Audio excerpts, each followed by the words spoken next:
இந்திய ஜனநாயக வாலிப சங்கத்தில் இருக்கிறவங்க எல்லாம் ரியல் ஹீரோக்கள். நான்லாம் ரீல் ஹீரோ. ஸோ அவங்க பாராட்டுக்கு நான் வந்து நிஜமா உங்களை மாதிரி ஒரு ரியல் ஹீரோனுடைய பாராட்டுகளை வைக்கிறது தான் என்னுடைய ரொம்ப கால ஆசை. இப்போ குடிக்கிறவங்களை என்ன பண்றதுங்கிறத விட குடிக்காம இருக்கிறவங்களை என்ன பண்றதுங்கிறத பற்றி யோசிச்சோம்னா இன்னும் கொஞ்சம் நல்லா இருக்கும். ஏன்னா நான் வீட்டில் பாத்திரம் எல்லாம் தேய்ப்பேன். வீட்டில் இருக்கும்போது பாத்திரம் எல்லாம் கழுவி வைக்கிறது, வீட்டில் இருக்கவங்க ஹெல்ப் பண்ணுறது. ஸோ நம்ம தேய்ச்சிட்டே இருக்கும்போது நம்ம முடிஞ்சிடும். இன்னும் ஒரு 2 பாத்திரம் தான் இருக்குதுன்னு தேய்க்கும் போது திடீர்னு ஒரு 4 பாத்திரம் வந்து விழுந்துச்சுன்னு வச்சுங்களேன், அப்படியே தலை சுத்தணும், நமக்கு வேலை முடியாது போல இருக்கு. ஸோ அதனால வீட்டில் இருக்கிற பொறுப்பான இருக்கிற பேரண்ட்ஸ் என்ன பண்ணணும்னா, வீட்டில் பெண்கள் வெளியே போனால் கேட்குறோம்ல, எங்கே போகிற, எத்தனை மணிக்கு வருவ, யாரு கூட போகிற அப்படின்லாம் கேட்குறோம்ல, அதே மாதிரி ஆம்பளை பிள்ளைங்க வெளியே போனாலும் கேட்க ஆரம்பிங்க.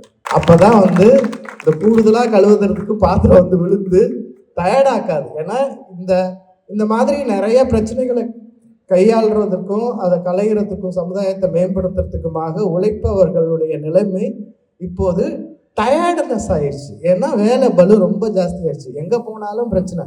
நான் சின்ன வயசுல இருக்கும்போது கம்மி பிரச்சனை இருந்துச்சு. நிறைய பேர் அந்த பிரச்சனையை கையாளுறதுக்காக, அதுக்காக குரல் கொடுக்கறதுக்காக நிறைய பேர் இருந்தாங்க.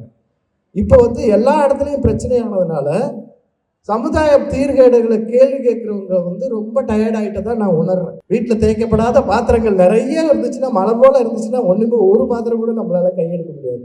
ஆனால் ஒரு 4-5 விஷயம் மட்டும் இருக்குது, இதை மட்டும் சரி பண்ணால் போதும் அப்படின்னா அதை நம்மளால சரி பண்ணி முடிச்சிடுவோம். அது ரொம்ப முக்கியமான விஷயமா பார்க்குறேன். ஏன்னா ஒரு விஷயம் வந்து உடச்சிக்கிட்டு போகும்போது உடைக்காத பகுதிகளை நம்ம வந்து பாதுகாக்கணும்ல. வீட்டுக்குள்ள வெள்ளம் புகுந்துச்சுன்னா நனையான முக்கியமான பொருட்களை தூக்கி வைப்போம்ல, அது மாதிரி அடிச்சுட்டு போனவங்க வந்து குடியினால அடிச்சுட்டு போனவங்க இருக்கிறாங்க. அடிக்காதவங்க நம்மளும் குதிக்கலாமா இந்த ஆற்றுல அப்படின்னு இருக்கிறவங்கள காப்பாற்றணும்னா வீட்டிலேருந்து வெளியே போகிற பசங்களையும் பெற்றோர்கள் தயவு செய்து கேள்வி கேட்கணும். உண்மையாகவே கேள்வி கேட்கணும். பெண்களை மட்டும் கேள்வி கேட்கக்கூடாது, ஆண்களை பிள்ளைங்களையும் கேள்வி கேட்கணும். நீ எப்படி பழகிற, எப்படி பேசுகிற, யார் கூட பழகிற, இது யாரு, எல்லா விவரமும் தெரியணும். இது இந்த ஆம்பளை பசங்க வந்து நம்ம பார்க்குறோம்ல, இப்போ எல்லாரும் குடிக்கிறாங்கன்னு சொன்னாலுமே நிறைய நம்ம பார்க்குறது வந்து ஆண்கள் தான். ஸோ அவங்கள தடுக்கிறதுக்கான வேலைகளை செஞ்சோன்னா கொஞ்சம் இந்த வேலை பலு வந்து குறைய ஆரம்பிக்கும்.